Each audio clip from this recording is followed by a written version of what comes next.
ይገርማል። እኔ የከፍተኛ ትምህርት የዩኒቨርሲቲዎች እንደዚህ አይመስሉኝም ነበር። የሕክምና ትምህርት ሲቋቋም፣ ኮሜርሻል ኮሌጅ ሲቋቋም፣ ህንፃ ኮሌጅ ሲቋቋም፣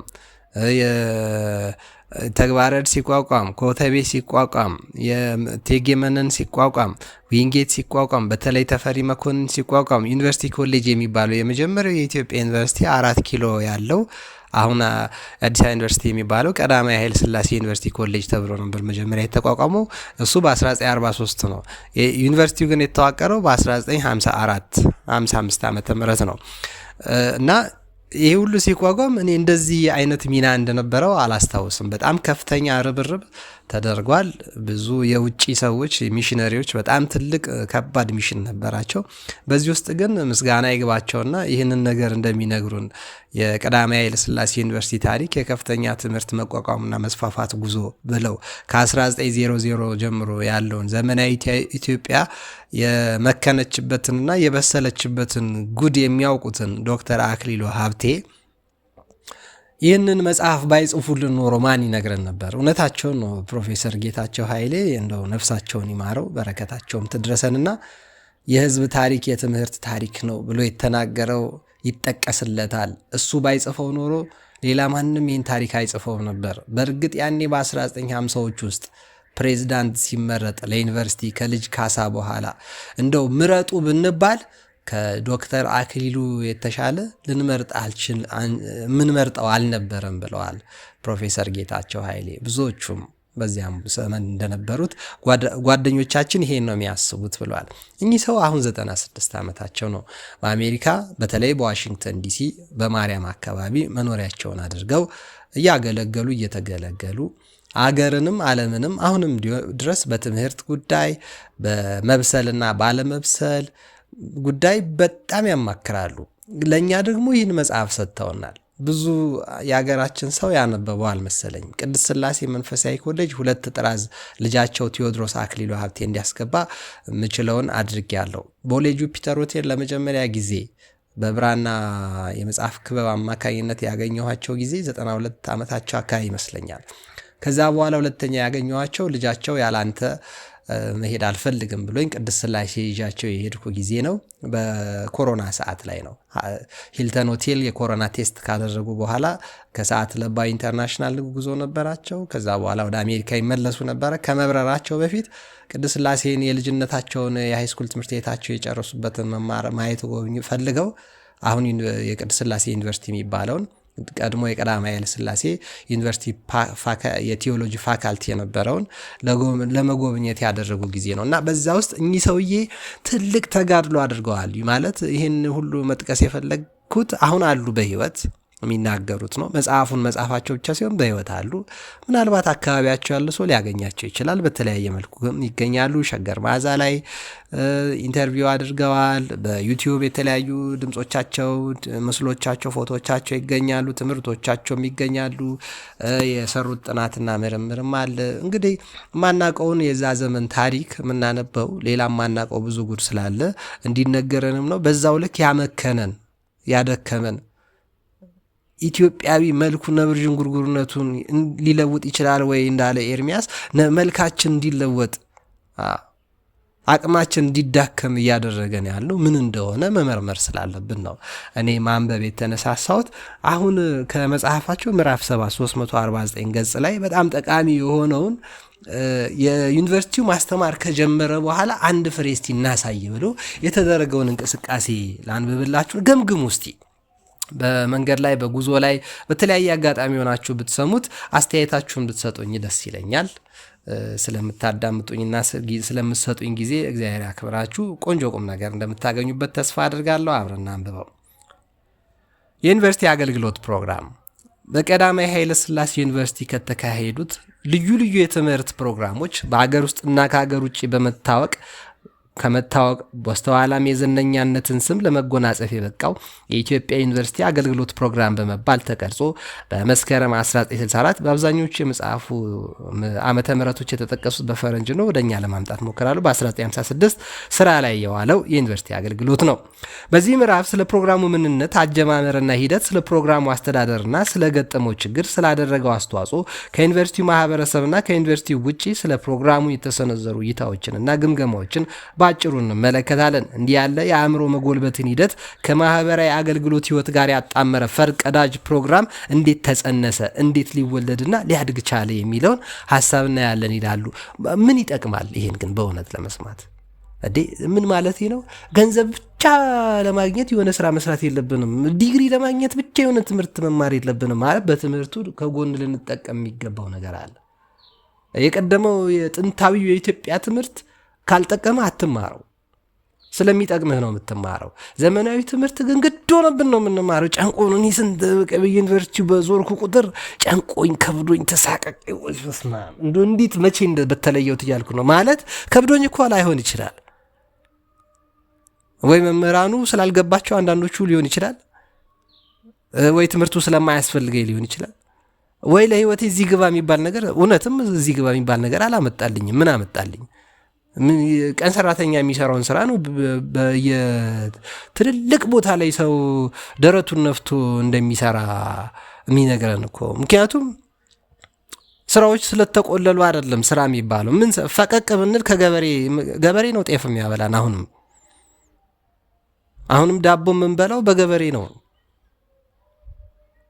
አሁንም ውሃ የምንጠጣው በምንድን ነው እንዴ? የእግዚአብሔርን ውሃ እኮ ነው የምንጠጣው። ምን የተሻለ ነገር ፈጠርን? በስንት ቀን ተጨንቀን በቧንቧ በጀሪካን በበርሜል በምን አጠራ። ይሄን እንዲህ ትምህርት እኮ ስቃይ ነው የሆነው። እግዚአብሔር ሲፈጥር ምድርን ለስቃይ አይደለም።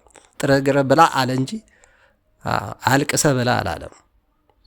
ተሳቀህ ኑር አላለም። እግዚአብሔር አላለም። ምድርን በተለይ ኢትዮጵያ እንደዚህ የጭንቀት ሀገር ልትሆን አይገባትም። በእውነት የሆነ መርግ የሆነ የተለጠፈባት በሽታ አለ። ሊያመክነን ጥረት የሚያደርገው ያም በሽታ በትክክል ይሄ ነው ብለን እስክንለየው ድረስ ቁም ነገሮችን ማወቅ ያስፈልጋል። እነዚህ አይነት አገልግሎቶች የምናነበው ለምንድን ነው? አንድ አቅጣጫ ብቻ እንደ ጋሪ ፈረስ እንዳናይ ነው። እንደዚህም አለ እንደዛም አለ። እንደ አባዬም ይታሰባል፣ እንደማዬም ይታሰባል።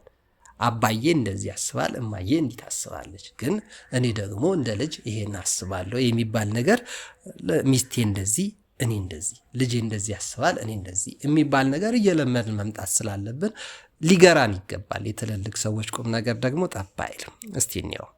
ለዛ ነው ማለት ነው መማርና አገልግሎት መስጠት በኢትዮጵያ የትምህርት ታሪክ ቀደም ብሎ በቀረበው የትምህርት ስርዓት ወይም ሂደታችን ቅርሶቻችን በትምህርት ልቀው የሚታዩት ምሁሮቻችን ከቤተ ክርስቲያን አገልግሎት ተለይተው አይገኙም። በቤተ ክርስቲያን ውስጥና አካባቢ የሚያስተምሩት እነሱም ተማሪዎቻቸውም ከቤተ ክርስቲያን አገልግሎት ሕይወት ጋር ቅርብ ሆነው ይታዩ ነበር። ተማሪዎቹ የሚማሩትን መምህራቸውና የሥራ ጓደኞቻቸው በአገልግሎት ሲተረጉሙት የመመልከት ዕድል ነበራቸው።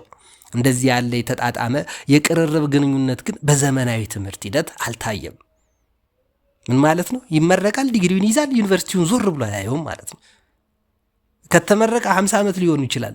በ50 ዓመት ውስጥ አንድ ጊዜ ዩኒቨርሲቲውን ዞር ብሎ አያየውም። ለምን? እንዲህ የሚያገናኘው ምንም ነገር የለም። አስተማሪዎቹን አያደንቃቸው፣ አያከብራቸው፣ አይወዳቸው፣ አይናፍቃቸው። እንዲህ ከስንት አንድ ነው የሚናፈቁ የሚገኙት።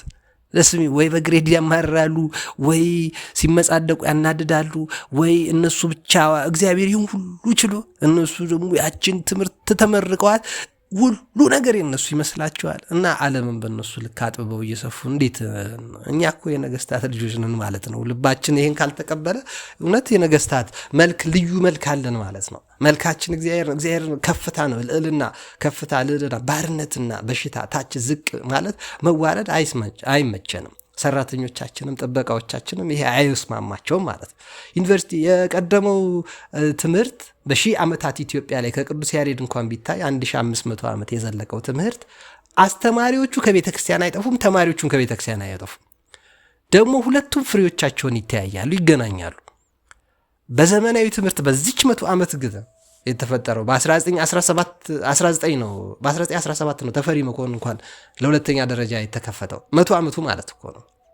ስለዚህ በዚህ 100 ዓመት ውስጥ ሁለተኛ ደረጃ ከተከፈተ ጀምሮ ሁለተኛ ደረጃ ትምህርት ቤት አሁን እኔ ሄጄ የማውቀው እኮ ውጤት የጠፋብኝ ጊዜ ነው እንዴ።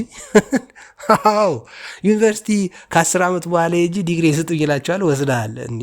አልወሰድኩም ቴምፖራሪ ያለው ያሉ እንዴት አድርጌ ልፈልገው? በቀደም ግን አገኘሁት። አሁን ማለት ነው በሽታ ነው የሚመስላቸው። ከዛ ከ10 ዓመት በኋላ ከተመረኩ ሲሄድ በገንዘብ እኮ ነው ክፈልም ቢባል ገንዘብ ተከፍሎ ነው የሚሰጠው እንዴ። ምንድን ነው ከፍ ዝቅ አድርጎ መታየት? በዩኒቨርሲቲ ደረጃ ቤቴ በሆነ ልናፍቀው የሚገባኝ 4-5 ዓመት የቆየው በቤት ለምን ወደ በሽታ ማየው? ትስስር ዘመናዊ ትምህርት አላስተሳሰረንም። የአስተማሪዎቻችንን እድገት አያሳየንም። የተማሪዎቻቸውን ፍሬ መምህራኖቻቸውን እንዲቀምሱ አያደርግም። በመካከል ያለ ያያያዘን ነገር የለም። ምናልባት አብዛኛው አስተማሪዎቹ ከ75 በመቶ በላይ ነጮች ስለነበሩ ይሆን? እንደየሀገራቸው ስርዓት የውጭ ትምህርት በውጭ ቋንቋ እየተሰጠን ስለሆነ ይሆን? ስለ ሀገራችን ምንም እዚህ ግባ የሚባል ፋብሪካ ለማቋቋም የሚያስችል ለወላጅ ክብር የሚያሰጥ ከገንዘብ በስተቀር የዘለለ እሴት ስላልሰጠ ይሆን? እስቲ በእነሱን ያው ግን እኔ ይሄ ይሰማኛል ለማለት ብዬ ነው። እንደዚህ ያለ ተጣጣም ተማሪዎቹ የሚማሩትን መምህራቸውና የሥራ ጓደኞቻቸው በአገልግሎት ሲተረጉሙት የመመልከት እድል በጥንቱ ትምህርት ላይ አለ። እንደዚህ ያለ የተጣጣመ የቅርብ ግንኙነት ግን በዘመናዊ ትምህርት ሂደት አልታየም። ሆኖም የሚሰጠው ትምህርት የሕዝቡን ታሪክና ባህል ያቀፈና ያከበረ መሆን እንዳለበት፣ የትምህርት እድል ያገኘ ዜጋ ያስተማረውን ሕዝብና መንግስት ማገልገል እንደሚጠበቅበት በመሪዎቹ በተለይም በቻንስለሩ ቀዳማዊ ኃይለ ሥላሴ ናቸው በቦርዱ ተደጋግመው መነገር ብቻ ሳይሆን የሚጠብቁትም መሆኑ ተገልጿል። ከኢትዮጵያ ጋር ሰፊ ትስስር እንዲኖር ብዙ ጊዜ ተነግሯል። ስለተነገረ ጠብ አላለም ማለት ነው። ዋናው ፈተናው እንዴት ይሁን የሚለው ነው ይላሉ እኚህ ትልቅ ደራሲ በ90 ዓመታቸው የጻፉት መጽሐፍ ላይ።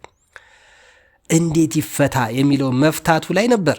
የሚቋቋሙትን የትምህርት ተቋሞች በመምረጥ የተቋቋሙበትን በማስተባበር የሚሰጡትንም ትምህርቶች ከሀገር ሁኔታ ጋር ማጣጣም እንዴት እንደተቻለ የተደረጉትን አንዳንድ ሙከራዎች ባለፈው ምዕራፍ አነሳስተናል። ለምሳሌ የአለማያ ኮሌጅ የእርሻ ኮሌጅ ሲሆን፣ ጎንደር ጤና ሳይንስ ኮሌጅ፣ ባህር ዳር ፖሊቴክኒክ ሲባል፣ አዲስ አበባ ዩኒቨርሲቲ ኮሌጅ፣ ህንፃ ኮሌጅ፣ ምህንድስና ኮሌጅ የሚባለው ማለት ነው። ፋርማሲ ትምህርት ቤት ሲከፈት፣ እንደገና ደግሞ ኮሜርሻል ኮሌጅ፣ ቢዝነስ አድሚኒስትሬሽን BIFB የሚባለው ማለት ነው። ፋካልቲ ኦፍ ቢዝነስ ኤንድ አድሚኒስትሬሽን የሚባለው 6 ኪሎ ያለው እነዚህ ሲቋቋሙ መጣጣም እንዳለበት ከዚህ በፊት በተቻለው መጠን በየቦታቸው ተነግሯል። መጽሐፉን እንግዲህ የምትችሉ ገዝታችሁ ብታነቡት 200-300 ገጹ በጣም ጠቃሚ ነገር ስላለው ነው። በተለይ ከጉዳዩ ጋር ቀጥታ ትይይዝ ግንኙነት ያላችሁ ወይም ለልጆቻችሁና ለቤተሰቦቻችሁ ወይም ለሀገራችሁ መልካም የምትመኙ ለቤተ ክርስቲያናችሁም ሆነ ለሃይማኖታችሁ፣ ለራሳችሁ፣ ለሰው ለተፈጥሯዊነታችሁ እንስሳ ላለመሆናችን ለክብራችን እንዲመጥነን የምትፈልጉ ሰዎች ብታነቡት ይጠቅማል። ይህም ፕሮግራም የዚህ ሂደት ቅጥጥሎሽ አንደኛው ጥረት ሆኖ ይታያል። ዩኒቨርሲቲ ውስጥ ሲሰጥ በነበረው በኋላ ማለት መማር ለአገልግሎት መጠናከር መሆኑን የተፈነጠቁ አንዳንድ ሙከራዎች በየኮሌጆቹ መደረጋቸውን እናውቃለን። የጎንደር ጤና ጥበቃ ኮሌጅ ፕሮግራም አቀራረጽ ከማህበረሰብ አገልግሎት ጋር የተጣመረ፣ የህንፃ ኮሌጅና የእርሻ ኮሌጅ የምርምርና ኤክስቴንሽን ፕሮግራም እንዲኖር ነበረ። ከገበሬ ምርትና ከህዝብ መኖሪያ ቤት መሻሻል ጋር የተያዘው ነው እንደተቀረጸ ይታያል። ዩኒቨርሲቲው በተቋቋመበት ዓመት የዩኒቨርሲቲ ኮሌጅ የተማሪዎች እንዲሁም ዶክተር ግርማ አማረን ያኔ በተማረውና ባልተማረው መካከል ያለውን ሰፊ ልዩነት ለማጥበብ የዩኒቨርሲቲ ኮሌጅ ማህበራዊ ትምህርት ፕሮጀክት የ4 ኪሎ ማለት ነው በሚል ስያሜ እድል ላላገኙት ለማካፈል ተማሪዎቹና መምህራኑ መንቀሳቀስ እንዳለባቸው የሚኮረኩር ንግግር በጥቅምት ወር 1961 በፈረንጅ በእኛ ስንት ማለት ነው 53 ይሆን መስጠቱን አስታውሳለሁ።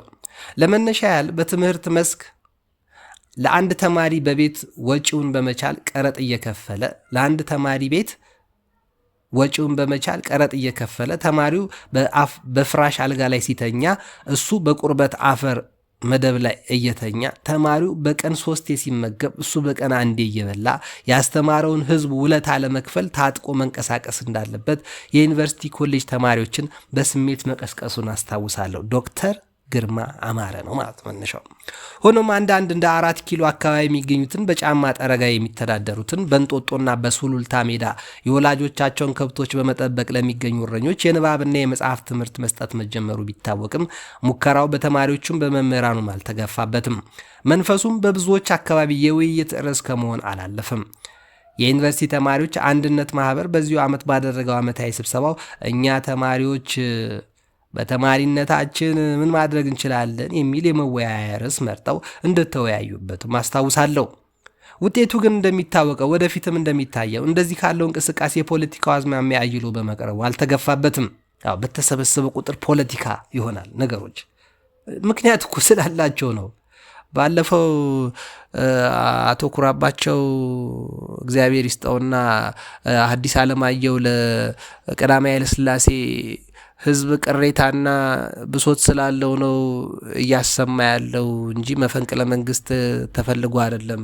ስለዚህ ቅሮታውን የደከሙበት ሀገሩ የተሻለ ቦታ ላይ እንድትደርስ ይስሙ የሚል ወደ 10 ገጽ አካባቢ ልኮልኝ አንብቤያለሁና ያለ ቅሬታ የሆነ ጭስ ከሌለ ማለት እሳት ከሌለ ጭስ አይጨስም አይደል? የሆነች መነሻ ነገር ሲኖር ነው ጭስ የሚጨሰው። ስለዚህ የሆነ ቦታ ሰው ጫና ሲኖርበት ነው ሐኪሞች ጫና ፈጠረብን ገበሬ ጭንቅ የሚለው። እኛም በኮሪደር እንዲስቅቅ እያልን የምንኖረው የሆነ ጫና ስላለ ነው። ይህን ጫና መስማት ደግሞ የባለቤቱ ግዴታ ነው። ልጆቹ ካሉት ወላጅ ማለት አለበት። ሰራተኛ ጓ ካለች ወይ ጥበቃው ካለ የሆነ ችግር ቤት አለ ማለት ነው። ቢቻል እንደዚህ ጓ ገጭ እስካይሉ ድረስ ቶሎ ለመረዳት ጥረት ማድረግ የአስተዳዳሪ የአዋቂ የበሳል ሰው ግዴታ ነው። እግዚአብሔር ምድርና ሰማይን ሲፈጥር የሚያስፈልገንን እግር ከምንረገጠው መሬት ጋር አስማምቶ ነው የፈጠረው። ሌላ ቆዳ፣ ሌላ ጫማ፣ ሌላ ልብስ ሰፍቶ አልሰጠንም። የሰጠን በጣም ውስን ነገር ነው። ሁሉን ነገር አዘጋጅቷል። በቃ የሚበላ የሚጎረስ የሚረገጥ የሚኬድ የሚዳሰስ ለአይን፣ ለጆሮ፣ ለአፍንጫ፣ ለአእምሮ፣ ለልብ፣ ለአሳምባ፣ ለእግር ለምናችንም የሚሆን ነገር ሰማይና ምድር ላይ አሟልቶ ፈጥሯል። መጠቀም የኛ ፈንታ ነው።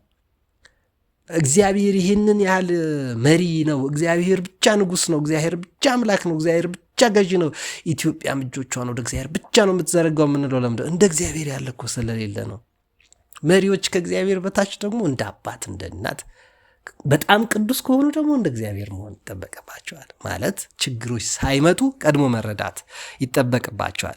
ለዛ ነው ያንን ቀድመው ስለማይረዱ ስብሰባ ሰው በተሰበሰበ ቁጥር ወደ ፖለቲካ ጦዝ ይላል። ስለዚህ መሰብሰብ ማንም አይፈልግም። ከሰበሰበም አደንቁሮ ለመላክ ነው። በጣም ስብሰባ የሚሰለቸኝ እዚህ ምድር ላይ አንዱ ሰው እኔ ነኝ። በጣም ስብሰባ በተሰበሰብኩ ቁጥር አሞኝ ነው የምወጣው። ለምን? ውሸት ነው የሚወራው። የሆኑ ሸክላዎች እዛ ጋር ቁጭ ብለው በቴሌቪዥን ላያቸው የሚገባኝ ሸክላዎች ቁጭ ብለው ማያቸው ነው ይመስለኝ። እና ሲዋሹ ሮቦት አይደሉ ሰዎች ናቸው። ምን ኑሮ እኔ የምበላውን ቁርስ ሳልበላ መጥቼ በልተሃል ይለኛል።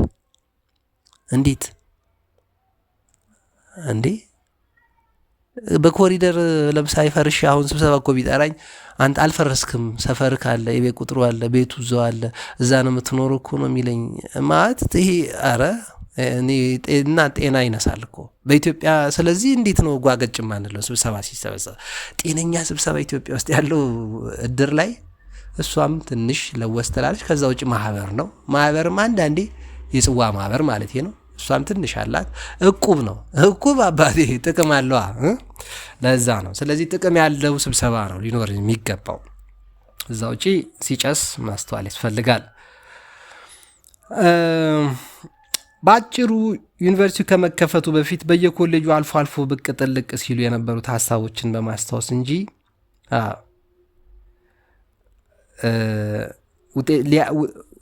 ለማስታወስ እንጂ ውጤት ሊያመጣ በሚችል መልክ የተቀረጸ የአገልግሎት እቅድ በኮሌጅ ደረጃ አልተዋቀረም። ይልቁንስ የኮተቤ ሁለተኛ ደረጃ ትምህርት ቤት ተማሪዎች በትብብር የአንደኛ ደረጃ በደጃዝማች ወንድይራድ ስም የተሰየመ ትምህርት ቤት ሰርተውና አሰርተው በአካባቢያቸው የሚገኙትን የገበሬና የአካባቢ ልጆች የትምህርት ዕድል እንዲያገኙ ማመቻቸታቸው የታወቀ በመሆኑ የትምህርት ታሪክ ሊያስታውሰው የሚገባ ተጨባጭ ምሳሌ መሆኑን አውቃለሁ። እንዲህ ነው የተማረ ሰው ተማሪና አስተማሪ ተባብሮ የደጃዝማች ወንድይራድ ስም ገበሬ እንዲማር የገበሬ ልጅ እንዲማር የኮተቤ ተማሪና የኮተቤ አስተማሪ ተባብሮ ትምህርት የከፈተ የአዲስ አበባ ዩኒቨርሲቲ ተማሪና የአዲስ አበባ ዩኒቨርሲቲ አስተማሪ ተባብሮ እንዲህ ድርጅት ከፈተ። የቅድስት ማርያም ኮሌጅ አስተማሪዎችና ተማሪዎች ተባብረው እንዲህ የሆነ ተቋም ከፈቱ። የህንፃ ኮሌጅ ተማሪዎችና አስተማሪዎች ተባብረው እንዲህ የጥቁር አንበሳ ወይም የልዕልት ፀሐይ ሆስፒታል ሰራተኞችና ሐኪሞችና ሰራተኞች ከተማሪና አስተማሪዎችም ተባብረው እንደዚህ አይነት ድርጅት ከፈቱ። የዘውዲቱ የእቴጌ ዘውዲቱ ሆስፒታል ሰራተኞችና ቤተሰቦች የሆኑ ተባብረው እንደዚህ አይነት ድርጅት ከፈቱ። የንግድ ባንክ ሰራተኞች እንደዚህ አይነት ድርጅት ከፈቱ። ይሄ አይናፍቅም? የኮሜርስ ተማሪዎችና አስተማሪዎች ተባብረው እንዲከፈቱ። የቅድስት ሥላሴ መንፈሳዊ ኮሌጅ ተማሪዎችና አስተማሪዎች ተባብረው እንዲከፈቱ። እንዴት ነው ማያጓጓው? ይሄ ሙስሊሞችን ያስደስታል እኮ የግድ ኦርቶዶክስ ስለሆነ አይደለም። እንዴት ነው መተባበር ደስ የማይለው?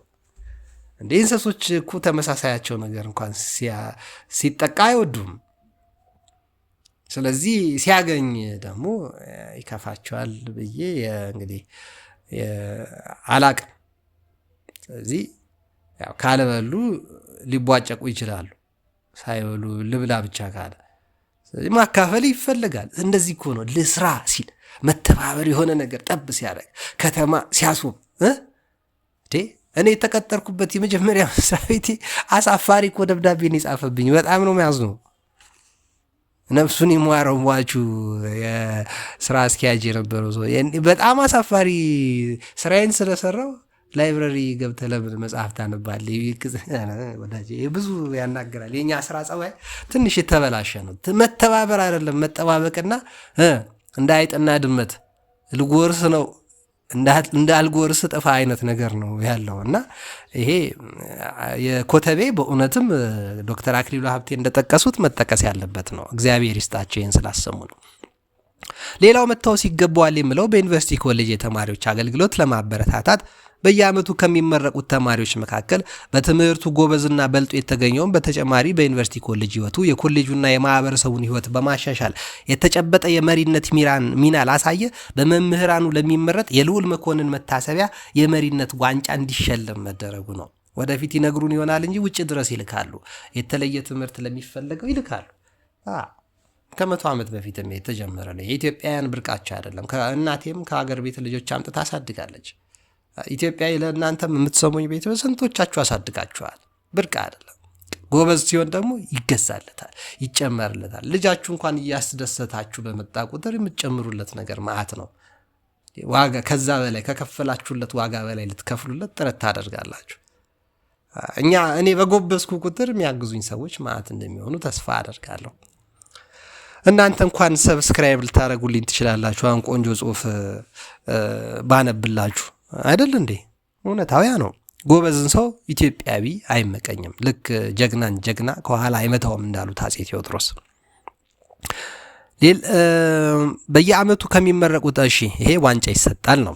የዩኒቨርሲቲ አገልግሎት አጀማመሩ ይሄን ይመስላል። ዩኒቨርሲቲው ተከፍቶ ስራውን በማከናወን ላይ ያለ የኢትዮጵያን መምህራን በእቅድ ስለማሰልጠን አንድ ማስታወሻ እኚህ የዚህ መጽሐፍ ደራሲ ለዩኒቨርሲቲው ፕሬዝዳንት ለልጅ ካሳ ወልደ ማርያም እንዳቀረብኩ ባለፈው ምዕራፍ ገልጬላችኋለሁ። ልጅ ካሳ ወልደ ማርያም ላይ እንደሰጧቸው ባለፈው ተናግረዋል። እኔ ስማቸውን ልጥቀስላችሁ ብዬ ነው በዚህ አጋጣሚ ላልሰማችሁ ሰዎች። ፕሬዝዳንቱም እኚህ ሰውዬ ልጅ ካሳ ወልደ ማርያም የሚባሉት እኔ ተራ ሰው ይመስሉኝ ነበር በፊት። ለካ ከዶክተር አክሊሉ ሀብቴ በፊት የዩኒቨርሲቲ ፕሬዝዳንት ከነጮች በኋላ ሲሆኑ የቀዳማዊ ኃይለ ሥላሴ ለካ ማስተርሳቸውን አሜሪካ ጨርሰው የመጡ ትልቅ ሰው ናቸው። ማናውቀው ብዙ ነገር አለ ጎበዝ። እና ለዩኒቨርሲቲው ፕሬዝዳንት እንዳቀረብኩ ባለፈው ነግሬያቸዋለሁ። ፕሬዝዳንቱን ጉዳዩ እንዴት በስራ ሊተረጎም እንደሚችል ቢሮአቸው እየጠሩኝ ውይይት እናደርግ ነበር። የኢትዮጵያን መምህራን መዘጋጀት ነጮችን ለመተካት ነው ይሄ ነገር። የዩኒቨርሲቲውን ፕሮግራም ኢትዮጵያዊ ለማድረግ ከሚረዱት መሰረታዊ መንገዶች አንዱ እንደነበር ለመተማመን ጊዜ አልፈጀብንም። ከዕለታት በአንዱ የውይይት ዕለት በአቶ መስፍን ወልደ ማርያም ፕሮፌሰር መስፍን ወልደ ማርያም እኮ ማለት እኮ ነው። የሚገርም ነው። ከዕለታት አንዱ ቀን የውይይት ዕለት በአቶ መስፍን ወልደ ማርያም ያኔ አቶ በነበሩት አሁን እግዚአብሔር ነፍሳቸውን ይማረው ፕሮፌሰር መስፍን ወልደ ማርያም እንደው በአካል ቤታቸው ላገኛቸው ስንት ጊዜ ሄጀም ነበር። ስወጣ ጠብቀኝ እያሉኝ ብዙ ጊዜ አልቻልኩም፣ አረፉ። ፕሮፌሰር መስፍን ወልደ ማርያም የሚገርሙ ሰው። ከዕለታት በአንዱ ቀን ከፕሮፌሰር መስፍን ወልደ ማርያም እኛ የምናውቃቸው አቶ መስፍን ወልደ ማርያም የተዘጋጀ አንድ ማስታወሻ እንደደረሳቸውና ስለዚህም ደብዳቤ ያለኝን አስተያየት እንዳቀርብ ይጠይቁኛል። ልጅ ካሳ ወልደ ማርያም ማለት ነው። እኔም የደብዳቤ ፍሬ ነገር ስለ ተማሪዎች አገልግሎት መስጠት ስለሆነ ከግል አመለካከቴም ጋር የሚሄድ በመሆኑ የቀረበው ጽንሰ ሀሳብ ከሌሎች ሀሳቦች ጋር ተደምሮ በኮሚቴ ቢጠና ይጠቅማል ባልኩት ፕሬዝዳንቱ ተስማምተው ይህን ኮሚቴ በሊቀመንበርነት እንድመራ ይጋብዙኛል። ስለዚህ የዩኒቨርሲቲ አገልግሎት መቋቋምን ጥያቄ ያጠናውን የመጀመሪያውን ኮሚቴ በሊቀመንበርነት በመምራት የጥናታችን ውጤት ለፕሬዝዳንቱ እናቀርባለን። ማንን ይሆን የመረጡት?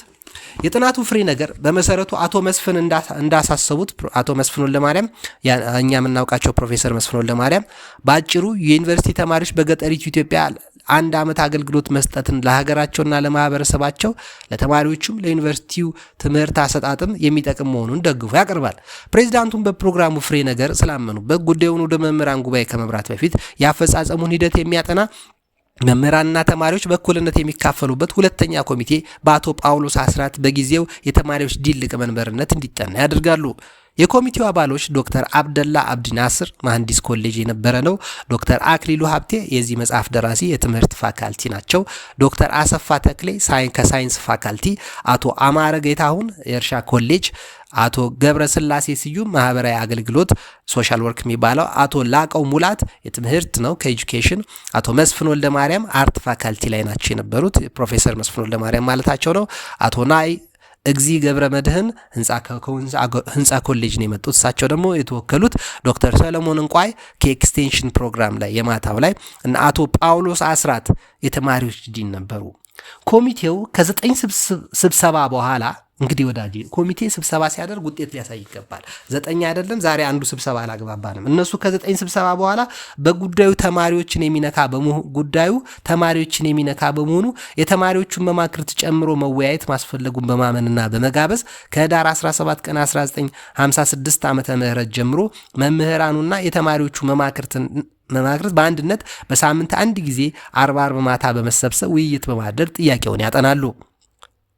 በውይይቱም ቀደም ሲል የቀረቡትን የጥናት ውጤቶችና የአቶ መስፍንን የግል ማስታወሻ በመመልከት ተማሪዎቹ አገራቸውን ለማገልገል በየኮሌጆቹ ስላደረጉት ጥረትና አሁንም ቢሆን እንደዚህ ላለ ብሔራዊ አገልግሎት ወደ ኋላ እንደማይሉና ወደፊትም ይህንን ብሔራዊ ትምህርታዊ አገልግሎት ለማራመድ ምን መደረግ እንደሚቻልና እንደሚገባ ውይይቱ ቀጥሎ በሚከተሉት ዋና ዋና ሀሳቦች ተስማምተው ዘገባው ይቀርባል። ስንት ነጥቦች ናቸው? ጠቅለል ሲደረጉ 8 ነጥቦች ናቸው። በመጀመሪያ እንደዚህ ያለ ፕሮግራም በፈቃድ ወይስ በግዴታ መሆን አለበት ተብሎ ለተነሳው ጥያቄ በአጠቃላይ ስራውና የሀገራችን ሁኔታ ያስገድዳሉ በሚለው መልስ ጉባኤው በአንድ ድምፅ ተስማምቶበታል። ፈቃድ ግዴታ ለማለት አይንበቃም።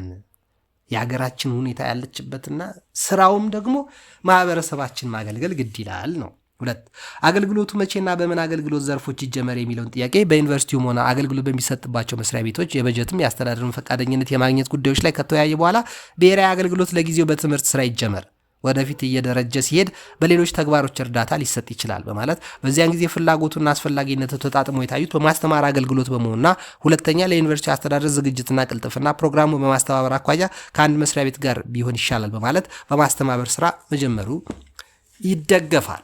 የእርሻ ስራ አቤት ገበሬን እየሄደ የእርሻ ተማሪ ረድቶ ቢሆን ቬተርናሪ የሚያጠኑ ወጥተው የገበሬዎችን ከብቶች ማገዝ ቢችሉ ዶሮዎችን ቢያዩ ጫካ ደን ፎረስተሪ የሚያጠኑት አግሪካልቸራል የሚያጠኑት እንደዚህ አግሮ ኢኮኖሚክ ብዙ ሳይንስ እንደዚህ ሪሌትድ የሆኑ ሳይንሶችን የሚያጠኑ ሰዎች እየወጡ በክረምት ወይ በአመት ትምህርት ቤቶች በጀት በጅተው የእርሻ ሚኒስቴር፣ የጤና ጥበቃ ሚኒስቴር፣ የሚኒስቴር መስሪያ የሁሉ ትራንስፖርት ሚኒስቴር ምን ይሰራል? ወጣ ብሎ ህዝቡን ካላገዛ እዛው ታፍኖ እዛው አውርቶ እዛው አድቅቆ የሆነ ሪፖርት ተሰርቶ ፒኤችዲ ተብሎ ማስተርስ ተብሎ ዲግሪ ተብሎ መመረቅ ምን ይረባል? አሁን በዚህ ክረምት ብዙ ተመራቂ አለ። ምንም የተጨበጠ ወረቀት አለ። ከዛ ስራ ፍለጋ ይወጣል። አስተማሪው አይወደውም። ተማሪው ለአስተማሪው ቀናነት የለውም። አስተማሪው ለተማሪው ቀናነት የለውም። አገር ስለዚህ በመሃል እኮ እየደቀቀች ያለው የቤተሰብ ገንዘብ የቤተሰብ እና በጣም ከሁሉ በላይ የሚያሳዝነኝ እግዚአብሔር የሰጠን እድሜ ጸጋችን ልንደሰትበት ልንቦርቅበት። ጋሽ ስብሐት አንድ መጽሐፉ ላይ ምን ብሏል? ሊቦርቅበት በሚገባው እድሜ አንድ ልጅ ሊስትሮ ሲሰራ ቆሎ ሲያዞር ዳቦ ሲሸጥ ሌላ ጥቃቅን ስራ ሲሰራ ከተገኘ ያች ሀገር ታሳዝናለች ብሏል ይመስለኛል። ክፉ ከሚባሉት መጽሐፎች መካከል ሌሊቱም አይነጋልኝ የትኛው ላይ ነው ያገኘሁት? አንድ ልጅ ሊቦርቅበት በሚገባው እድሜው ላይ ሊቦርቅ ነው የሚገባው እንጂ ትልቅ ሰው ሸክም ሊሸከም አይገባውም። ይሄ ሊያመን ይገባል። ተማሪ ሊደሰት ነው የሚገባው። ትምህርት ቤቶች በፍሬያቸው ሊያፍሩ አይገባም፣ ሊሸማቀቁ አይገባም። ከየትኛው የፕሮቴስታንት ኮሌጅ እየተመረቁ ነው በየጎዳው ነው የሚጮሁብን? የትኛው ህብረተሰብ እየገፋቸው ነው ትልልቅ ሰዎች አሁን የኔ ቢጤ እየሆኑ ያሉት?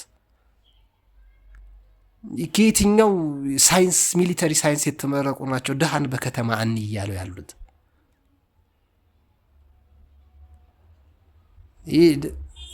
በቃ ተቸገረ፣ የተቸገረ እንርዳ ነው የሚባለው። እና መቄዶንያን አቋቋምን እያገዝን ነው አይደል? ሌላ ደግሞ ማገዝ ካለብን የሰው ልጅ እኮ ነን። እንስሳን ገደል አይወረውርም። አዎ ጫካ ራሱን አያቃጥልም። ሰው ለምንድን ነው ሰው ላይ የሚጨክነው? ለምንድን ነው ደግሞ? መልክ አለው እግዚአብሔር ነው ይጠይቃል። እሱ ከኛ አስተሳሰብና አድማስ ውጭ ነው። የሚፈርድበትም የሚሰራበትም የሚሄድበትም አቅጣጫ ከሰው ልጅ ውጭ ነው። ስለዚህ እሱ እኔ በቀል ለኔ ተውት ብሏል። የሰው እንደሚያፈስ ደሙ ይፈሳል ያለው መጽሐፍ ቅዱስ የማደርገው ያውቃሉ የሚለው እግዚአብሔር ለእግዚአብሔር እንዲህ የእኛን እንዴት መወጣት ያቀተናል እንዴ? እህታችን ልትደሰት በሚገባት እድሜ ለምንድን ነው ጭብጥ ኩርምት ድቅቅ ብላ ተጨብጣ ቤት ውስጥ የምትኖረው እንዴ? ለምን? እናታችን ደስ ብሏት ሙስሊም ከሆነች መስጊድ፣ ክርስቲያን ከሆነች ገዳም ቤተክርስቲያን እየሄደች እንድትሳለም እንዴ? ሰራተኛና ጥበቃን የማይፈልግ አላህ ነው እግዚአብሔር ነው ያለው እዚህ ምድር ላይ እንዴ? ሰራተኛ ደሃ እንዲሆን ሰራተኛ ባሪያ እንዲሆን ከውሻ ያነሰ እንዲሆን የሚፈልግ እግዚአብሔር ወይ አላህ አለ እንደዚህ ምድር ላይ? እና ለራስ ሊደረግልህ የምትፈልገው ለሌላው አድርግ ማለት እኮ፣ ለሰራተኛ አድርግ ማለት እኮ ነው። ለጥበቃ አድርግ ማለት እኮ ነው። ሊደረግልህ የምትፈልገውን አድርግ ነው። በሌላው ደግሞ ቅዱስ ጳውሎስ በጻፈው መቼም የቅዱስ ጳውሎስ ያልደረሰበት ቦታ የለም። ምንድን ነው የሚለው? ጌቶች ሆይ ይላል፣ በዛው ልክ እኮ ባሮች ሆይ ይላል። ልጆች ሆይ እንዳለ ወላጆች ሆይ ይላል። ባሎች ሆይ እንዳለ ሚስቶች ሆይ እንዲያድርጉ ይላል። ኤፌሶን መልእክት ላይ ምዕራፍ 5 አካባቢ ይመስለኛል ለኤፌሶን ሕዝብ በጻፈው መጽሐፍ ላይ። እና ምን ማለት ነው? ሊደረግልን የሚገባው ልናደርግ ይገባል። ሰው ሊኮማተርና ሊጨበጥ አይገባም። ሊደገፍ ነው የሚገባው። ይህንን ሊያስተባበር የሚገባው ምንድነው? ተቋማት ሊያግዙ ይገባ ነበር። ከትምህርት ወጣ ብሎ ሊሰራ ይገባ ነበር። ለማንኛውም ይሄ ጥረት አሁን የለም። የዛሬ 50 ዓመት ለምን የዛሬ 65 56 ማለት ስንት ዓመት ነው? 61 ዓመት ይሄ ተግባራዊ እንዲሆን ተደርጎ ነበረ። ለምንድነው ከትምህርት ወጣ ብሎ ሐኪሞች፣ አካውንታንት፣ መሐንዲሶች የሚፈርሰውን ቤት ለምንድነው ሄደው ማያዩት? መሐንዲሶች፣ ህንፃ ኮሌጆች ለምንድነው ማያዩት? ኮንስትራክሽንና ቴክኖሎጂ ማኔጅመንት የሚያስተምሩ ኮተም የሚባለው ሳይንስ ለምንድነው ወጣ ብሎ ማያዩ? አዲስ አበባ ሳይንስና ቴክኖሎጂ ፋካልቲ ወጣ ብሎ ለምንድነው ማያዩ? ፋርማሲስቶች ይሄን ያህል ፋርማሲ ከተማዋ ውስጥ የሾቀ ነው ብለው ለምን አይነግሩንም? እኛ መጨነቅ አለብን እንዴ? እኛ የተፈጠርነው ልንኖር ነው። የተማሩ ሰዎች ደግሞ ችግራችን ሊነግሩንና ሊያርሙልን ነው። ያንን መቀጠል ነበረበት። ጎበዝ፣ ለማንኛውም ከ50 ዓመት በፊት ተቀድመናል። እኚህ 96 ዓመት አሁን በህይወት አሉ። እነሱ ከብሮት ደስ ብሏቸው ዓለምን ምድር ላይ የሚኖሩባት ሸክም ያልሆኑባት ለምንድን ነው? በዘመናቸው ስለሰሩ ነው። በወጣትነት ደግሞ ልትኖር ልትራመድ የሚገባ ሚሊዮነር መሆን ካለብህ ሁን። በቃ በሩ ከተበረገደልህ ሁን። አገልግል፣ ተጠቀምበት፣ ኑር፣ ተሰፋፋ፣ ብዙ ተባዙ ነው ያለው እግዚአብሔር። ብዙ ተባዙ ማለት ስዱኑ ማለት አይደለም። የሥርዓት አምላክ ነው። ምድር ዝም ብላ የምትንቀጠቀጥ አይደለችም። የሆነ ነገር በታት ሊሆን ይችላል የምትንቀጠቀጠው። ማን እንደሚወጣት እኛ ማስተካከል። ስለዚህ እኛም እንዳንቀጠቀጥ፣ ቤታችን እንዳይንቀጠቀጥ፣ እንዳይርገበገብ፣ ኑሯችን እንዳይዛባ ስርዓትና ሕግ ይዘን በቃ መብዛት ነው፣ መባዛት ነው፣ ሀብታችንንም መጨመር ነው፣ ልጆች መውለድ ነው፣ አለመስገብገብ፣ አለመሰሰት፣ እኔ ብቻ ይድላኝ አለ ማለት፣ ማብላት፣ ሰራተኛን ማብላት። አብርሃም 318 ሰራተኛ ነበረው። አብርሃም ከሳራ ጋር በሚኖርበት ሰዓት መሀን ነበሩ። ምንም አልነበራቸው። ምቀኞች አልነበሩም። ቤታቸው እየመጡ ሰራተኞች፣ ብዙ ሰራተኞች ቤታቸው እየመጡ ወልደዋል፣ ልጅ አይተዋል። አብርሃምና ሳራ ጌታዬ እመቤቴ ሲባባሉ የሚቀኑባቸው ናቸው። አንድ ታሪክ ልጥቀስላችሁ። ቅዱስ ዮሐንስ አፈወርቅ የፈረደበት ቱርካዊ ፓትሪያርክ ምንድን ነው ያለው? ትልቅ አባት ከ1600 ዓመት በፊት የነበረ አባት ምንድን ነው ያለው? 318ቱም ሰራተኛ አብርሃምና ሳራ ቤት ልንቀይር ነው፣ በቃ ተበተኑ፣ እናንተ እዚሁ ኑሩ፣ እኛ ልንሄድ ነው ሲሏቸው፣ አይቻልም፣ የምትሄዱበት እንሄዳለን፣ የምትገቡበት እንገባለን አለ። አንድ ሰራተኛ ዛሬ ቤት ልትቀይር ነው እኛ ቤት ልንቀይር ነው ብንላት፣ ውይ ተገላገልኩ እኮ ነው የምትለው አንድ ሰራተኛ። አንድ ጥበቃ ቤት ልንቀይር ነው ወጣው፣ ተገላገልኩ ሂድ ይላል። 318 ሰራተኛ ከ4000 ዓመት በፊት አብርሃምና ሳራ ከተማ ልንቀይር ነው ሲሏቸው አብረን እንቀይራለን ያሏቸው ልጅ ስላላቸው አይደለም፣ ፍቅር ስላላቸው። ፍቅር እንኳን ሰውን አምላክን ከሰማይ ያወርዳል። እንዲህ ነው ቁም ነገሩ። አገልግሎት መቼ ይጀመር የሚለውን ጥያቄ ተነጋግሮ የመጀመሪያ አገልግሎት በመስከረም ወር 1957 ዓ.ም እንዲጀመር በሚለው ይስማማል። አራተኛው አገልግሎቱ እንዲሰጡ የሚመደቡት ተማሪዎች ስንተኛ የትምህርት ዓመታቸውን ለጨረሱ ተማሪዎች ይሁን የሚለውን ጥያቄ እንዲሁ ተነጋግሮ አገልግሎቱ የሚሰጠው የኮሌጅን ትምህርት ሊጨርስ 1 ዓመት በሚቀረው ወጣት ይሁን በማለት ከወጣ በኋላ እንዳይበድል መጀመሪያ ህብረተሰቡ ሊወቀው በማለት ተማሪዎቹ አገልግለው አንድ ሌላ ዓመት በኮሌጁ መቆየታቸው የሚሰጠውን ጥቅም በመዘርዘር ውሳኔው ይጠናከራል። በጠቅላላው ግን የትኛው ጊዜ ይበልጥ እንደሚሻል የኮሌጆቹ ኃላፊዎች ሐሳብ ቢሰጡ የኮሚቴውን ጥናት የበለጠ ጠቃሚ ያደርገዋል የሚል ሐሳብ ተሰጠ። አምስተኛ ጉዳዩ እኮ አጣዳፊ ስለሆነ ብሔራዊ አገልግሎት ትምህርታቸውን ለመጨረስ 1 ዓመት በሚቀራቸው ተማሪዎች አሁን ቢጀመርም እንኳ ወደፊት የሚተካውን ወጣት የትምህርት ዘመን ለመቀነስ የኮሌጁን ትምህርት በእረፍት ጊዜ ጭምር በመስጠት 1 ዓመት አትርፎ ይህንኑ ለብሔራዊ አገልግሎት እንዲያውለው ኮሚቴው ለዩኒቨርሲቲው በአንድ ድምፅ ወስኖ ያሳስባል። ስለዚህም የአገልግሎቱን ጊዜ በሚመለከት 1 ዓመት እንዲሆን የሚለውን ሁሉም ይስማማበታል። ስድስተኛው ጉዳይ ከላይ በቀረበው መሰረት ይህ ብሔራዊ የዩኒቨርሲቲ አገልግሎት ፕሮግራም እንዲጀመር ከተወሰነ ስራውን እየተከታተለ የሚያስፈጽም አንድ ሙሉ ድርጅት ያለው ጽህፈት ቤት በዩኒቨርሲቲ ውስጥ በአስቸኳይ እንዲቋቋምና የሚቋቋመውን ጽህፈት ቤት የሚመራ አስተዳዳሪና የጽህፈት ቤቱ ሙሉ ድርጅት አጠናክሮ በዝርዝር ማቋቋም እንደሚገባና በስራ ላይ የሚሰማሩት ወጣቶች ደህንነት የሚጠበቅበትንና አገልግሎታቸውን የሚሳካበትን ስራቸው ለትምህርታቸው የሚጠቀምበትን ዘዴ ሁሉ እየፈለገ የሚመራ የሚያስተዳድር የሚቆጣጠር አካል እና የሚያስተባብር መሆን አለበት የሚል ሐሳብ ወጣ። በአጠቃላይ ይላሉ ከሁለቱ ነጥቦች በፊት ዩኒቨርሲቲው ብሔራዊ አገልግሎት እንደመሆኑ መጠን ስለ ስራው ውጤትና ማማር ወይም መበላሸት ተቀዳሚውን ኃላፊነት ሊወስድ የሚገባው ዩኒቨርሲቲው በመሆኑ በሐሳብም በአደረጃጀትም በአሰራርም በህዝብ ግንኙነትም ቀልጣፋና ብቁ ሆኖ መዘጋጀት ይኖርበታል። በኮሚቴው ዘገባ ቋንቋ በአጭሩ የቀዳማዊ ኃይለ ሥላሴ ዩኒቨርሲቲ ብሔራዊ አገልግሎት ጽህፈት ቤት ተማሪዎች በስራ ላይ ከመሰማራታቸው በፊት ሊፈጽሙ ከሚያስፈልገው እቅድ ጀምሮ በስራ ላይ ባሉበት ጊዜ ለሚደረገው ዝርዝር አፈጻጸም እንዲሁም ውጤቱን ለማሳመር ለሚረዱት ተግባሮች ሁሉ ኃላፊ ነው የሚል ተቋቋመ ማለት ነው። ሁለተኛው የብሔራዊ አገልግሎት አስተዳደር ተባባሪ መስሪያ ቤት የተማሪዎች አገልጋይ መስሪያ ቤት ወይም መስሪያ ቤቶች ሆነው ናቸው። እነዚህ መስሪያ ቤቶች ከዋናው መስሪያ ቤት ጀምሮ እስከ ወረዳው ጽህፈት ቤት መኖር ስለሚገባው ትብብርና እርዳታ አስፈላጊነት የሚያምን መሆን እንዳለባቸው፣ አለበዚያ በአገልግሎት ሂደት የቅልጥፍና ውጤት ሊገኝ እንደማይችል አሳስቦ በአጠቃላይ የተጠቃሚውን መስሪያ ቤቶች ኃላፊነትና ግዴታ በዩኒቨርሲቲው ጽህፈት ቤትና በተገልጋይ መስሪያ ቤቶች መካከል ሊኖር ስለሚገባ ትብብር፣ ስለ ተማሪዎች ወራዊ አበል፣ የጤና አጠባበቅና የደርሶ መልስ መጓጓዣ ስለመሳሰሉት መደረግ ስለሚገባው ቅድመ ዝግጅት ሐሳብ ቀርቧል።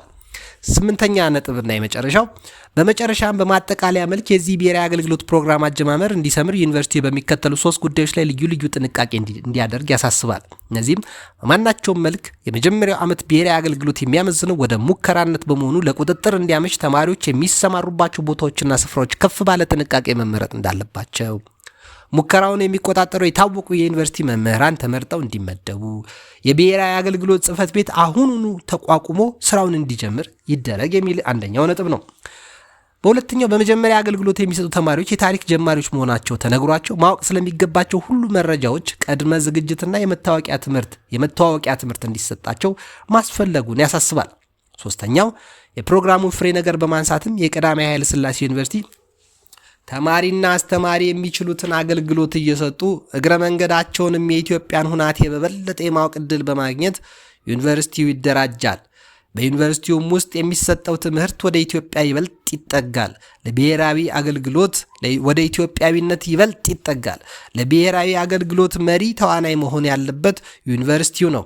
ተገልጋዩ መስሪያ ቤት ተባባሪ መሪ ሊሆን ይገባል በማለት ዘገባው ለፕሬዝዳንቱ ያቀርባል። እዚህ ላይ ስለ ዩኒቨርሲቲ አገልግሎት መርሃ ግብር አጀማመር 3 ነጥቦች ላይ ትኩረት መስጠት ተገቢ ነው ይላሉ ዶክተር አክሊሉ ሀብቴ። የከፍተኛ ትምህርት መሰረታዊ ተልዕኮ ትምህርትና አገልግሎት የአንድ ሳንቲም ገጽታዎች በመሆን ለወገን ጠቃሚ አገልግሎት መስጠት መቻል ነው። ትምህርትና አገልግሎት በጥንታዊ ስርዓተ ትምህርት የተቀራረቡና የተዋሃዱ ሆነው ለዘመናት መካሄዳቸውን እናነባለን። ለሺህ ዓመታት እንጂ አብነት ትምህርትና እውቀት ከቤተ ክርስቲያንና ከሀገር ጋር የተዛመደ ነው። ዘመናዊ ትምህርት ቤቶችና ኮሌጆች ሲከፈቱ ዋና ዓላማቸው ለሀገርና ለወገን አገልግሎት በማሰብ መሆኑን ንጉሠ ነገሥቱ በንግግሮቻቸው ደጋግሞ ማሳሰባቸውን አንብበናል። የእያንዳንዳቸው ኮሌጅ የትምህርት ፕሮግራም አቀራረብ ስንመለከት ለምሳሌ የጤና ጥበቃ ኮሌጅ የሕዝብ ጤንነትን በመጠበቅ፣ የእርሻ ኮሌጅ የገበሬዎች ምርት በማብዛት፣ የህንፃ ኮሌጅ የመኖሪያ ጎጆዎችን በማሻሻልና በመሳሰሉት ተመሳሳይ ጥረት መደረጉ እናውቃለን። ወዳጄ ያኔ እንዲህ ጥረት ይደረግ ነበር። አሁን ግን ማልቀስ ይሻላል። በተጨማሪ በዩኒቨርሲቲ ኮሌጅ እንደተደረገው ከመደበኛ ትምህርት ጎን ተማሪዎቹ እረኞችንና ጫማ ጠራጊዎችን ማንበብና መጻፍ በማስተማርና በመሳሰሉት በጎ ስራዎች እንዲጎለምሱና የመልካምነት ጠባይ መሪ በመሆን እንዲመረቁ መልካም ወጣት አቤት አባቴ መልካም ወጣት ያኔ ዛሬ 61 ዓመት ታስቦበት ነበር። ትልልቆቹ ሰዎች የመልካምነት ጠባይ መሪ በመሆን እንዲመረቁ የሚያበረታታ በልዑል መኮንን ኃይለ ሥላሴ ስም የተሰየመ በኃይለ ሥላሴ ልጅ በልዑል መኮንን ኃይለ ሥላሴ መኮንን የተሰየመው ሽልማት በትምህርቱም በአገልግሎቱ መሪነት አስተዋጽኦም በተማሪዎች ዲን ቀርቦ በመምህራን ተመርጦ በቻንስለሩ የመሸለም መርሃ ግብር ተቋቁሞ በየዓመቱ ይሰጥ ነበር። ዩኒቨርሲቲው ከተከፈተ በኋላ የዚህ መንፈስ ያቀፈ ማስታወሻ በአቶ መስፍን ቀርቦ መስፍን ወልደ ማርያም ፕሮፌሰር መስፍንን ለማለት ነው በኮሚቴ እንዲጠና መደረጉን ቀደም ሲል አንስተናል። በአጭሩ ለወገንና ለአገር በጎ ስራ መትጋትንና ማትጋት ለቅን አገልግሎት አቀንቃይ መሪ ለመሆን መትጋት የሚያሸልም መሆኑ በጥንትም የሚያስመርቅ መሆኑ።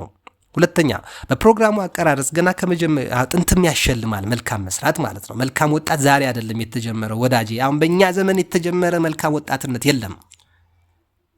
የትኛው መልካም ወጣት ነው አሁን የተገኘው መልካም ወጣት ተብሎ? ይሄ ያመራመራል፣ ያጠያይቃል፣ በጣም ሰፊ ምርመራ ይፈልጋል። ከ61 ዓመት በፊት ግን በተግባር መልካም ወጣቶች አሉ። ይሄው የዚህ መጽሐፍ ደራሲ በ96 ዓመታቸው ይህን ቁም ነገር አካፍለውናል። እኔ እንኳን በ92 93 ዓመታቸው ሁለት ያግኝቻቸው ተጠቅሜያለሁ። ሁለተኛ በፕሮግራሙ አቀራረጽ ገና ከመጀመሪያው ጀምሮ ተማሪዎቹ በግለሰብነትም በትብብርም ደረጃ እንዲካፈሉ ጥረት እንደተደረገና እንዲያውም ለፕሬዝዳንቱ በቀረበው ሪፖርት የተማሪዎቹ ኮሚቴ ልዩ ልዩ ጽሁፎችና ንግግሮችን እያዘጋጀ ጉዳዩንም ለየኮሌጆች ተማሪዎች መማክርት እያስረዳ የዩኒቨርሲቲ ወጣቶች ብሔራዊ አገልግሎቱን በጥናቱ መሰረት እንዲቀበሉት በማድረግ ላይ ነው ይልና እንደ አሰብነውም ከሆነ የየኮሌጆቹ ተማሪዎች በተዘጋጀው የዩኒቨርሲቲ አገልግሎት እቅድ መሰረት አገራቸውን ለመርዳት መፍቀዳቸውን የኢትዮጵያ ዩኒቨርሲቲ ተማሪዎች መማክርት ይህ ሪፖርት ከተጻፈበት ጊዜ ጀምሮ በ15 ቀን ውስጥ ለዩኒቨርሲቲ ፕሬዝዳንት በጽሁፍ እንዲገልጡ ምክር ተሰጥቷቸዋል የሚለው የተማሪዎችን በውይይት መካፈልና መጋበዝ ያሳያል። ተማሪዎችን ያላካፈለ ዩኒቨርሲቲ ድሮ አልነበረም። ምእመናንን ያላሳተፈ ደብር ዛሬ ለምንድን ነው የሚሆነው? ምእመናንን አማኞችን የማያሳትፍ መስጊድ፣ አማኞችን የማያሳትፍ ቸርች፣ ሰንበት ተማሪዎች ያልተሳተፉበት በትክክል ንጥር ብጥር ብሎ ሀሳብ የማይሰጡበት ሰንበት ትምህርት ቤት ቀንጭር ያለ እኮ ነው የሚሆነው። ምክንያቱም አንተም ወተነዋ የተሾምከው ማለት የምትመራው ድርጅትን እኮ አንተ ከሰማይ መጣህ አይደለም የምትመራው ወዳጅ። ማለት እህታችንም ተሳስታ ከሆነ ከሰማይ መጣህ አይደለም የምትመራው ከመካከል ወጣ ነው። ስለዚህ ማሳተፍ ግዴታ ነው። ካልተሳተፈ ይቀነጭራል። ግልጽ ነው። ይሄ ተፈጥሯዊ ነው ማለት ነው። ምክንያቱም አንተ ከእናትህ አትበልጥም ወይ ከአባትህ አትቀድምም። አባትህ እናትህ ደካማ ሊሆን ይችላል። እንደኔ አባትና እናት 0 ክፍል ሊሆን ይችላል። እኔ ዩኒቨርሲቲ ዲግሪ ያለኝ ማለት ግን ከአባቴና ከእናቴ እበልጣለሁ ማለት አይደለም። በተማርኩት ልበልጣቸው እችላለሁ። እነሱ የሚበልጡኝ ነገር አለ። የእግዚአብሔር ጸጋ ይበልጠኛል። ቢያንስ በእድሜ ይበልጡኛል። ቢያንስ ለዚህ ነው ከ10ቱ ትእዛዛት አንዱ አባትና እናትህን አክብር ይልና ቀጥሎ ምን ይላል? ወሳኝ ነገር ነው ወዳጄ፣ ረስተነዋል። እድሜህ እንዳያጥር ነው እኮ የሚለው። ባታከብር አሳጥራለሁ እኮ ነው ቁም ነገሩ አይደል? ስለዚህ አክብር ነው በቃ። እማትበልጣ ማለት ከመካከል ወጥተህ ተገኝተህ ያንን መበተን ደስ አይልም። ይሄ ዲቫይድ ኤንድ ሩል የሚለው የእንግሊዞች አይነት መርህ ደስ አይልም። አቀነጨረ ምን ጠቀመን? ምንም። ኮሪደር ልማቱን በጣም ነው የምወደው። ሰው ካልተንቀሳቀሰበት ምን ይሰራል? ጌታ ለዛ ነው ለፈሪሳውያን ሰንበት ለሰው ተፈጠረ እንጂ ሰው ለሰንበት አልተፈጠረም ያላቸው። በዓል የተፈጠረው ለሰው እንጂ ሰው ለበዓል ተብሎ አልተፈጠረም። እህል የተፈጠረው ለሰው እንጂ ሰው ለእህል አልተፈጠረም። አየር የተፈጠረው ለሰው እንጂ ሰው ለአየር ተብሎ አልተፈጠረም። ብር የተፈጠረው ለሰው ነው፣ ሰው ለገንዘብ ተብሎ አልተፈጠረም። ዕቃ ለሰው ነው የተፈጠረው፣ ሰው ለዕቃ ተብሎ አልተፈጠረም። ይሄን መናገር ባይገባኝም ግን ማስተዋወስ ያስፈልጋል። ትንሽ ተዛብቶብናል። የቱ ጋር እንደሆነ አላቅም። እኔም ተዛብቶብኛል። ብዙ የተዛባብን ነገር አለ እና በተለይ ከኔ አቅም ውጭ የሆነው ነገር የተዛባብን። እኔ ያማቀውን ተናገርኩ እንጂ እናንተ ብዙ የምታውቁት ነገር አላችሁ ወዳጆቼ። ስለዚህ እናንተ የምታውቁት ነገር አለ። አልተፈጠርንም። በቃ ቢያንስ ለጭንቀት አልተፈጠርንም። ቢያንስ ለስቃይ አልተፈጠርንም። ቢያንስ ለተስፋ መቁረጥ አልተፈጠርንም። ቢያንስ ለሞት አልተፈጠርንም። ለህይወት ነው የተፈጠርነው። በቃ መኖር ነው ስራችን። በእኔ ላይ ያለ ዓላማ ፍቅር ነው የሚል የመጽሐፍ ቅዱስ ጥቅስ ጠቅሶ ቸርች ላይ መለጠፍ ወይ ቤት ግድግዳ ላይ መስቀል አይደለም። በእኔ ላይ ሊኖርህ የሚገባው ዓላማ ፍቅር ካልሆነ እኔ ጋር መገኘት የለብህም ማለት ነው። እኔ በአንተ ላይ ያለኝ ዓላማ ፍቅር ካልሆነ እኔ አንተ ጋር መድረስ የለብኝም። በቃ ዓላማችን የሚያስተሳስረን ነገር ጥቅም አይደለም። ፍቅር፣ ሰላም፣ ደስታ፣ ትዕግስት፣ ህብረት፣ አንድነት የሚያስማማና የሚያደማምጥ ኃይል ያለው ነገር ሊሆን ይገባል ወዳጄ። እኔ ለመጽሐፍ ቅዱስ አልተፈጠርኩም። መጽሐፍ ቅዱስ ግን ለእኔ ነው የተፈጠረው። 4 ዓመት ነው ስንት ዓመት ፈጅቶብኝ ነው ቲዮሎጂ ያጠናሁት እና ቲዮሎጂ ለእኔ ተፈጠረ እንጂ እኔ ለቲዮሎጂ ተብዬ አልተፈጠርኩም። ልሰቃይ ለምንድን ነው መማረው እንዴ? ትምህርት ስቃይ አይደለም። እዚህ ሀገር ግን ሆኖብናል። ከይቅርታ ጋር ከተወለድኩ ጀምሮ ዘመናዊ ትምህርት የተማርኩት 30 ዓመት ያህል በጣም በጣም በጣም በጣም እንደው የሚመልስልኝ የለም እዚህ ምድር ላይ የምጠይቀው እንጂ በቃ መጠየቅ ያለበት ነው። ስቃይ ነው ትምህርት። ለምን ተስፋ ለመቁረጥ ሰው አልተፈጠረም። ተስፋ ያስፈልገዋል። ሰው የተፈጠረው ለብዙ ነገር ነው። ከነዛ ብዙ ነገሮች ዋና ዋናዎቹ ፍቅር፣ ሰላም፣ ደስታ፣ ትዕግስት፣ ምቾት፣ ርህራሄ፣ በጎነት፣ ደግነት፣ ቅንነት፣ የመልካም ፍሬ ተብሎ እኮ የፋብሪካ መገለጫ ወይ የድርጅት የመንግስታዊ ቢሮ መገለጫ ይሄ የሰው ልጅ መገለጫ እኮ ነው መሆን ያለበት። በቃ ህብረታችን፣ አንድነታችን የሆነ ፋብሪካ ውስጥ አይደለም መሆን ያለበት። መንገድ ላይም ያው ነው መሆን ያለበት። ታክሲ ውስጥ ያው ነው። አውሮፕላን ላይ ስንገናኝም ያው ነው። መርከብ ላይ ስንሆን ያው ነው። ውጭ ሀገርም ስንሆን ፍቅር፣ ሰላም፣ ደስታ ሊኖረን የተፈጠርነው ለዚህ ነው። እኛ እንስሶች ተፋቅረው በሚኖሩባት ምድር፣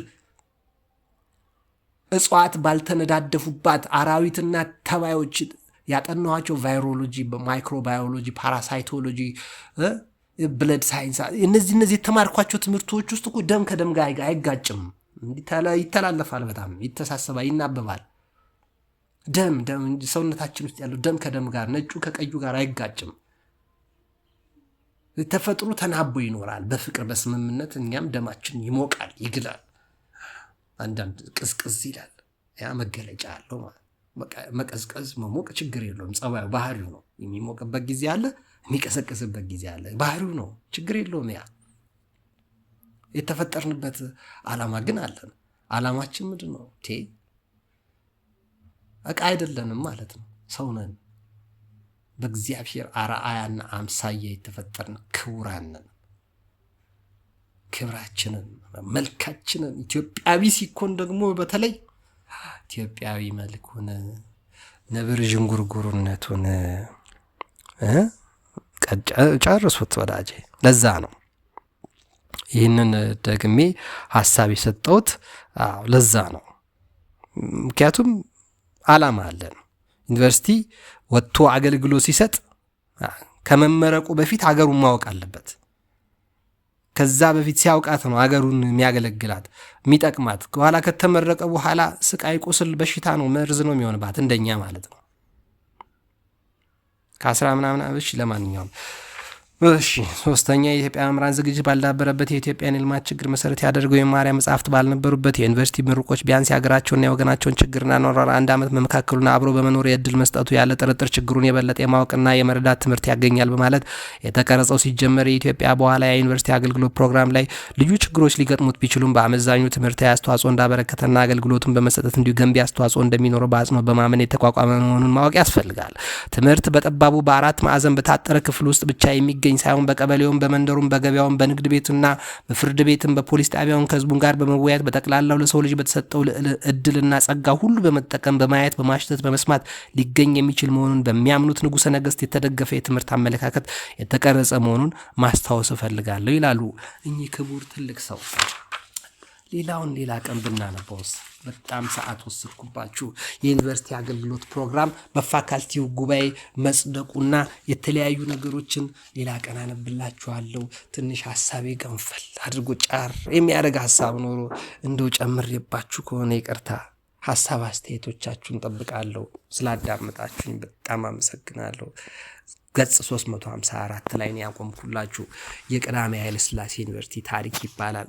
በ2010 የታተመ ነው። ጸሐፊው ዶክተር አክሊሉ ሀብቴ ናቸው። የሚኖሩት ዋሽንግተን ዲሲ ነው። 2 ጊዜ አግኝቻቸዋለሁ። ኢትዮጵያ የመጡት ከ40 ዓመት በኋላ ይመስለኛል። ዞሮ ሀሳባችሁን